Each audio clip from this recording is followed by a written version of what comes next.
राजा शुद्धोधन के दरबार के निकट पहुंच गए भाई। आवाज लगाई, अरे बेटा कोई है?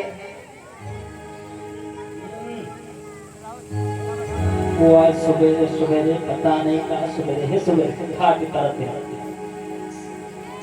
अरे संत जी प्रणाम। मंगल हो, कल्याण हो बेटा, जय मंगल हो। अरे संत जी, आज सुबह सुबह आप महाराज के दरबार में? अरे संत जी, मैं तो आपको पहली बार देख रहा हूँ। परम सम्मानित राकेश प्रजापति भैया जी की तरफ से ये 100 राष्ट्रीय मुद्राओं का धनदान मंच पे प्रदान हुआ है। बहुत बहुत साधुवाद। एक बार जोरदार तालियां बजा दीजिएगा आप भैया के लिए। धन्यवाद। संत जी बेटा, मैं आपको पहली बार देख रहा हूँ अपने इस दरबार में। मैं पहली बार ही यहाँ पर आया हूँ। लेकिन किस लिए आए हैं? मैं महाराज से मिलना चाहता हूँ। महाराज से मिलना चाहते हैं? और आप जल्दी से महाराज से आज्ञा लेकर के आइए। ठीक है, आप थोड़ी देर यहीं पे रुकिए, हम महाराज से आज्ञा लेकर के अभी आ गए। संत जी,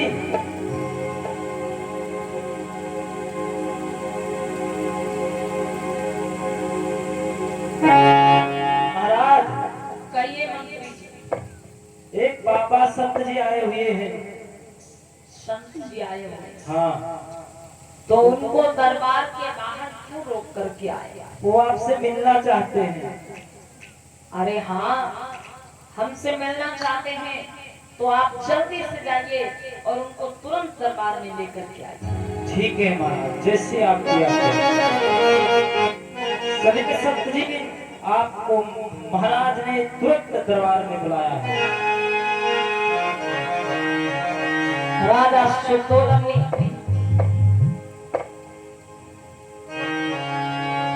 जैसे ही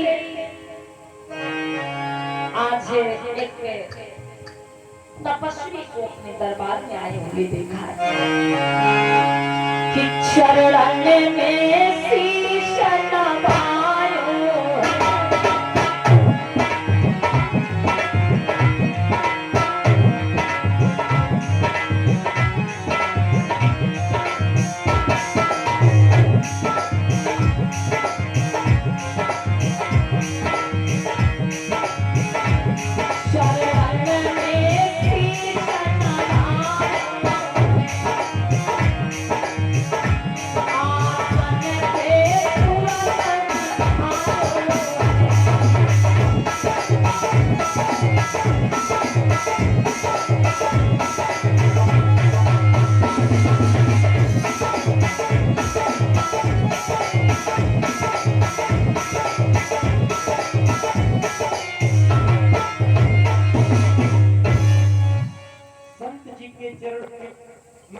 सुद्धोधन का प्रणाम स्वीकार हो।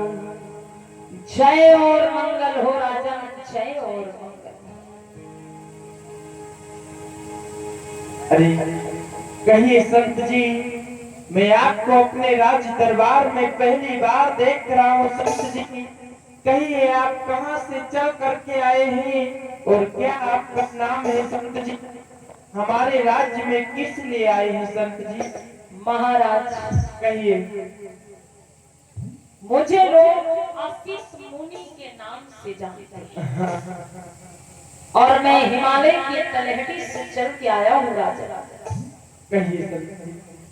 महाराज मैंने सुना है कि आपकी रानी महामाया जी के द्वारा एक पुत्र का जन्म हुआ है। हाँ संत जी, सुना है संत जी। महाराज कहिए। मैं उस पुत्र के दर्शन के लिए आया हूं। आप अपने पुत्र के दर्शन करवा दीजिए और मैं वापस लौट जाऊंगा। अरे संत जी, हे संत जी, आप आए तो सही, लेकिन आने में आपने थोड़ी सी देर कर दी। अरे कैसी देर महाराज? अरे संत जी, मैं अभी अभी राज महलों से राज दरबार को आ रहा हूँ और मैं अभी देख करके आया हूँ कि मेरा पुत्र अभी सो रहा है और सोते हुए पुत्र के दर्शन में आपको कैसे करवा दूं संत जी? महाराज कहिए।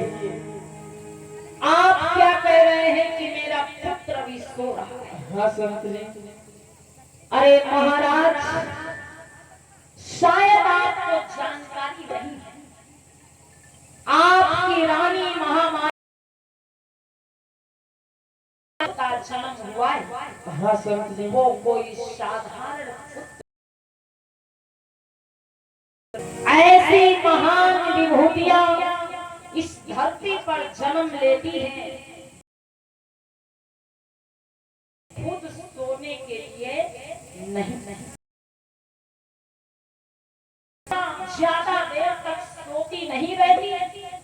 आप जाइए महलों में पता करिए, जाग रहा है। राजा सुद्धोधन सोच में पड़ गए कि इनको कैसे पता मेरा पुत्र अभी सो रहा है कि जाग रहा है। राज्य मंत्री जी। जी महाराज। जब आप संत जी को बाहर से लेकर के आए थे, हाँ महाराज।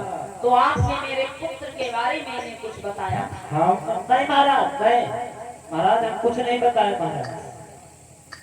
मंत्री जी। जी महाराज। तो फिर इनको कैसे पता मेरा पुत्र अभी सो रहा है कि जाग रहा है? महाराज हमने कुछ नहीं बताया महाराज, लेकिन नहीं महाराज, हम कुछ नहीं बताए। कुछ तो बताया होगा। नहीं महाराज, हम कुछ नहीं बताए महाराज, हम कुछ नहीं बताए। तो इतना डर क्यों रहे हो? महाराज नहीं बताए, कुछ नहीं बताए। अरे तो रो क्यों रहे हो? महाराज आप जाते लागते बोलते। अच्छा अच्छा ठीक है, तो हमें क्या करना चाहिए? पुत्र के दर्शन करवा देने चाहिए संत जी को। महाराज हाँ। हमारा तो मन करते ही संत बाबा के जो भगाई है। अरे कैसी बात कर रहे हैं? बहुत ही ज्ञानी विद्वान संत हैं, हमारे दरबार में चल के आए, हमारे पुत्र को देखना चाहते हैं। तो महाराज अब है पुत्र दर्शन करवा दीजिए, हमारा मन करो। जाओ पुत्र समेत रानी महामाया जी को दरबार में लेकर के। जी महाराज। पालकी को गोदी लेकर और पालकी को गोदी लेकर के मामा माया लिया।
और पुत्र को महाराज की गोदी में सौंप दिया।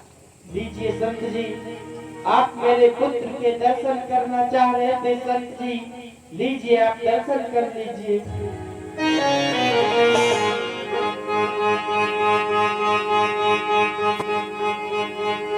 आज जैसे ही असित मुनि जी ने देखा,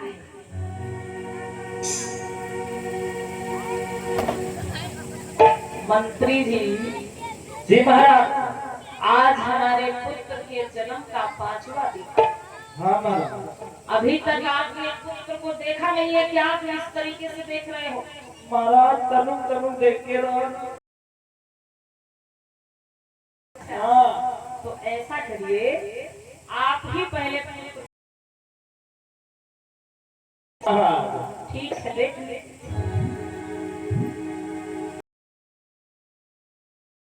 हाँ छूली महाराज। हाँ हाँ, कोई दिक्कत नहीं है।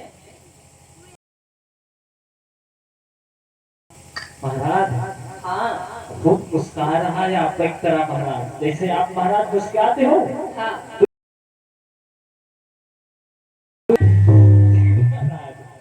अभी इस बालक के दांत कहाँ है?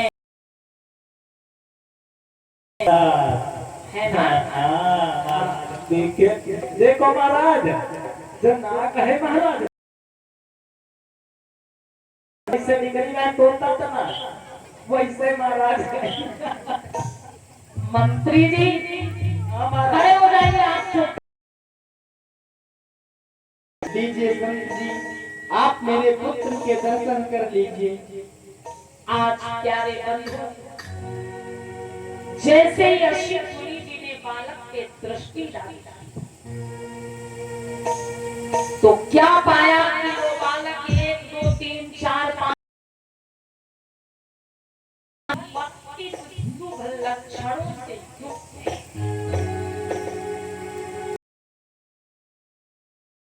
32 शुभ लक्षणों से युक्त है। 32 शुभ लक्षण कैसे? की तस्वीर देख रहे हैं, तो तस्वीर में आपको क्या लगता है कि इनके सर पे जूड़ा बंधा हुआ है? तो छापने वालों ने सुंदरता के लिए छाप दिया।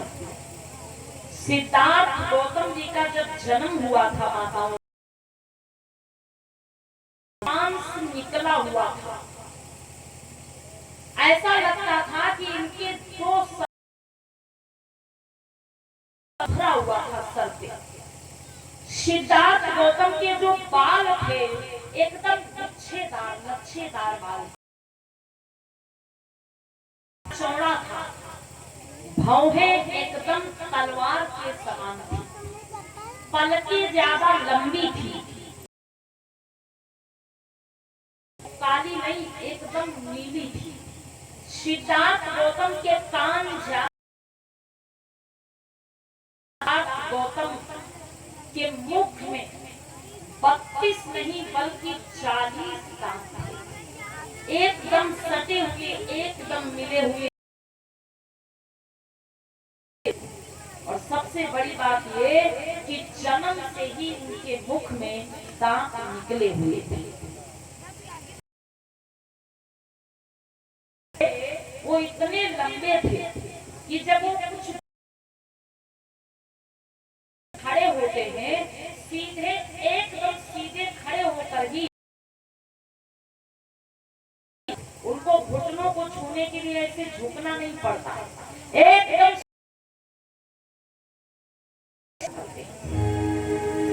सिद्धार्थ गौतम के हाथ पैरों के जो ये बतख के पंजे होते हैं, उस प्रकार से झिल्ली नुमा तलवे एकदम, जैसे हम आप कहीं पे पैर रख दें तो आज में खाली रह जाता है, लेकिन सिद्धार्थ गौतम जहां भी पैर रखते थे उनका पूरा बराबर शरीर इतना चीकना था, अगर उनके शरीर पे बालू गिर जाए।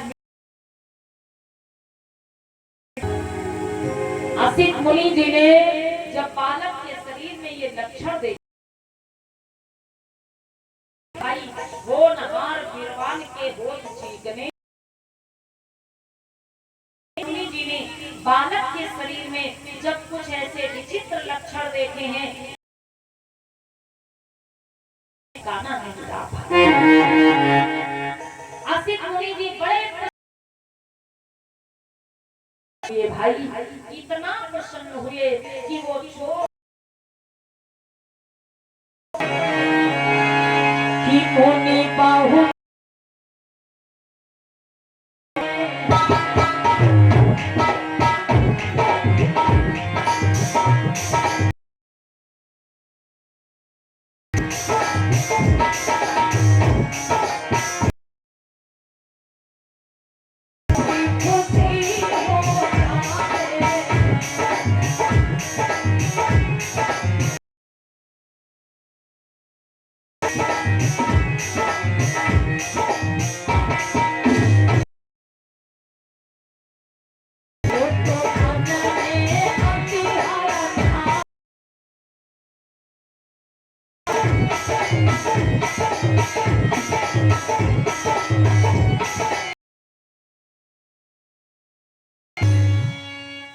मुनि जी जब बालक को देखते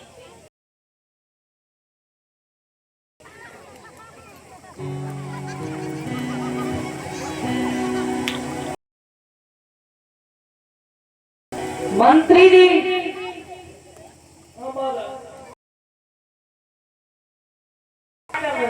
महाराज इतने कुछ आए नहीं, महाराज अपने कदू आए। आगे पीछे आराम से देख के कदम रखा जाता है। महाराज अपने किधर है बाबा हसत रहा ये तो बड़ी अच्छी बात है। ये मैं भी असित मुनि जी ने हमारे पुत्र को देखा, हाँ महाराज कितना प्रसन्न हो रहे हैं। बहुत महाराज बहुत। अब मेरे भाई होता क्या है, असित मुनि जी बड़े प्रसन्न रहे। असित मुनि जी ने दोबारा से बालक को देखा, और बालक को देखने उन्हें जर्जर शरीर को देखा,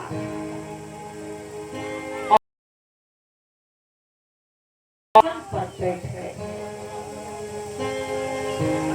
उनकी आंखों में असित मुनि जी रोने लग गए।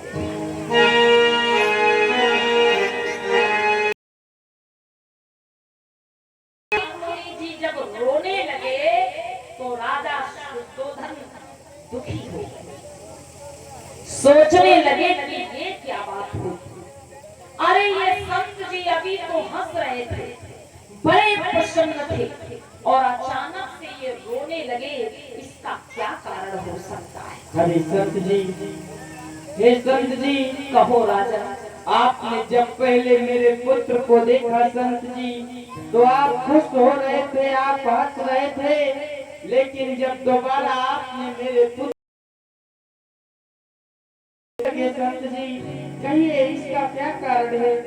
महाराज, पुत्र को देख करके क्यों हंसा, इसका कारण ना पूछो तो ज्यादा ही ठीक रहेगा। अरे संत जी, हे संत जी, मुझे पुत्र पर कोई संकट तो नहीं आने वाला है संत जी, आने वाला है। आप मुझे इसका कारण बता कहिए। मैं कह रहा हूँ कि मैं आपके पुत्र को देख करके क्यों हंसा, तो ज्यादा ठीक रहेगा।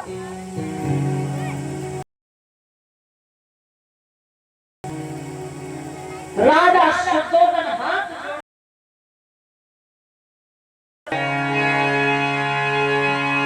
कि ब्रह्म हुआ मुझे क्यों हंसी इसका कारण बतलाओ।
आप मेरे बेटा को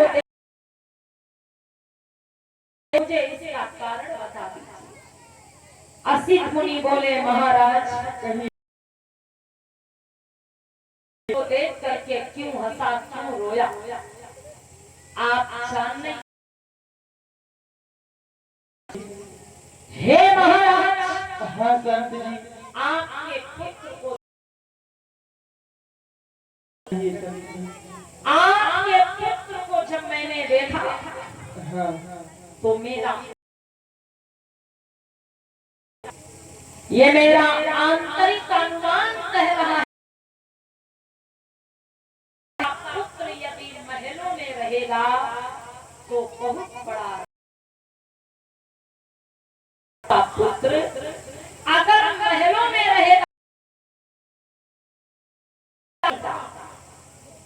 अरे संत जी, हे संत जी, हे संत जी, आपको पता होना चाहिए कि चल करके मेरा पुत्र भी एक राजा ही बनेगा संत जी। मुनिवर आप कह रहे हो मेरा पुत्र अगर महल, अरे ये कौन सी रोने वाली बात हो गई। अरे जब राजा ही होगा भाई पहले की ये व्यवस्था हुआ करती थी कि राजा के घर में राजा जन्म ले नौकर राजा का पुत्र राजा बनता और नौकर। लेकिन मेरे भाई धन्य है बाबा साहब जिन्होंने अपने संघर्षों के बल पे इस देश में कि आज घर घर में राजा जन्म लेने लगे। भाई उसके पहले की जो व्यवस्था थी राजा का पुत्र ही राजा बनता था। माताओं बहनों जो पुत्र रानी के पेट से जन्म लेता वही राजा बनता था। लेकिन आज रानी के पेट से जन्मा बालक नहीं बल्कि आप लोगों की ओट से व्यक्ति राजा बनता है। आप लोगों की ओट से व्यक्ति राजा बनता। बोलिए बाबा शाहनवर रहे।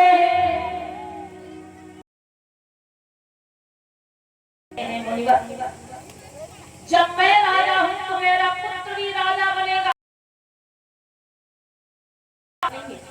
असित मुनि बोले नहीं महाराज अभी मेरी बात पहले मेरी पूरी बात सुनिए।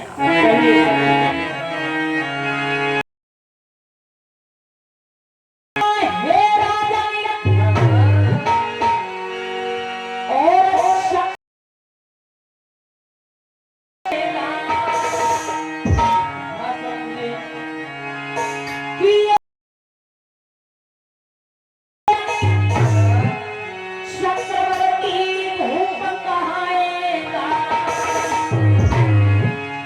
और यदि भूप नहीं बन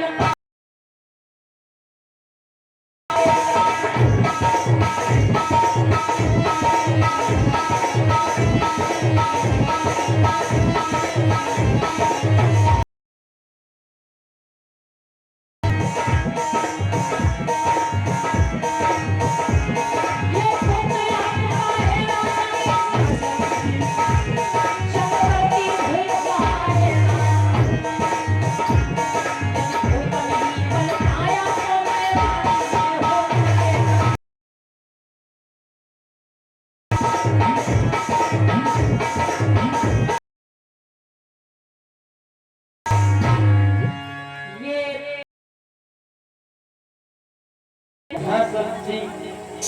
शक्कर और यदि भूप नहीं बन पाया तो हो जाएगा। अरे संत जी। हे महाराज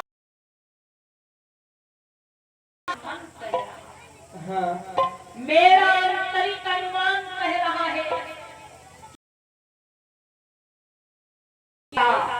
तो बहुत बड़ा राजा बनेगा, महलों में रहेगा तो ये बहुत बड़ा, अगर ये किसी कारण से तो सन्यासी बैरागी जाएगा। अरे संत जी, हे संत जी, ये कई वर्षों पश्चात मेरी रानी महामाया की प्राप्ति हुई है और आप कह रहे हैं कि वो, अरे संत जी, हे बैरागी हो जाएगा तो आगे चल करके संत जी कह दीजिए ये झूठ है, संत जी कह दीजिए। ने कहा कि ये पुत्र यदि महलों में किसी कारण से अगर ये महलों को छोड़ गया बुद्ध बनेगा। मेरे भाई कोई पिता नहीं चाहता कि उसका बेटा राजा संशोधन हाथ जोड़ करके और बोले महाराज मुनिवर, अरे कई वर्षों के बाद मेरी रानी महामाया के द्वारा एक कि ये बेटा महलों में रहा तो राजा होगा बनेगा। नहीं नहीं, ऐसा नहीं हो सकता,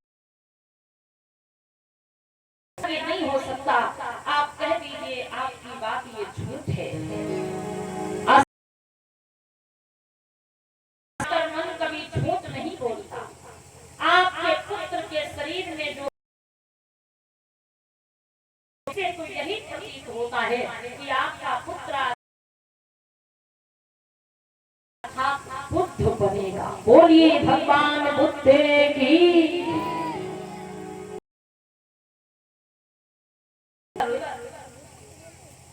अच्छा, होनी तो कोई टाल नहीं सकता है, ही रहेगा। लेकिन आप एक बात बता दीजिए मुझे,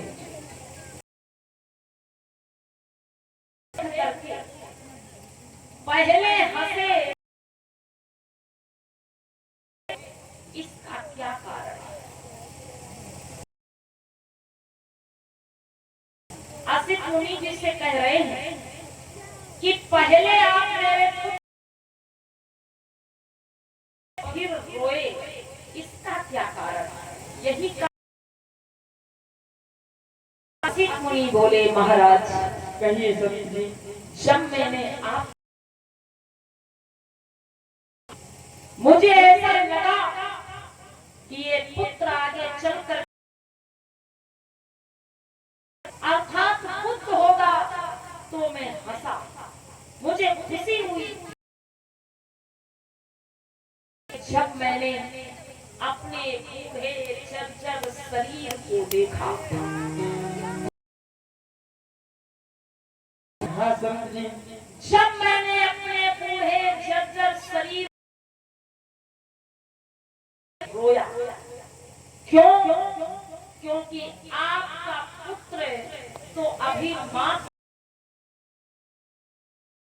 अरे आपके पुत्र का तो अभी 5 दिन पहले जन्म हुआ है, लेकिन मैं तो बूढ़ा हो चुका हूँ, मेरी उम्र तो पूरी हो चुकी है।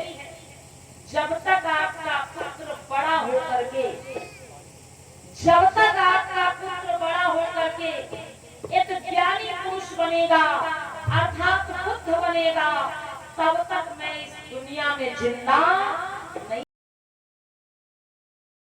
जाएगी। मैं इस बालक को बुद्ध के रूप में नहीं देख पाऊंगा, मैं इस बालक की बुद्ध वाणी को नहीं सुन पाऊंगा। ये मेरे रोने का कारण है, इसलिए मैं रोया। असित मुनि जी की बात सुनी। राजा शुद्धोदन कहते हैं, मुनिवर ठीक है, जो होगा देखा जाएगा, लेकिन आपसे मेरी एक विनती है, आप आ गए हैं तो मेरे पुत्र का नामकरण कर दीजिए, क्योंकि आज मेरा पुत्र 5 दिन का हो गया है, लेकिन अभी तक मेरे पुत्र का कोई नामकरण नहीं हुआ। असित मुनि जी कहते हैं, ठीक है महाराज, आप तैयारी करो, हम आपके पुत्र का नामकरण करें। राजमंत्री जी, जी महाराज, राज्य मंत्री जी कहिए महाराज। पीछे क्यों खड़े हो, इधर सामने आइए। अरे जी महाराज, अब संत जी के ऊपर खड़े हो जाओ। मंत्री जी कहिए महाराज। हम चाहते हैं नामकरण की तैयारियां की जाए। हाँ महाराज, पूरे नगर में ऐलान कर दो अभी महाराज कि हमारे ढिढोरा पिटवाए शामिल हो।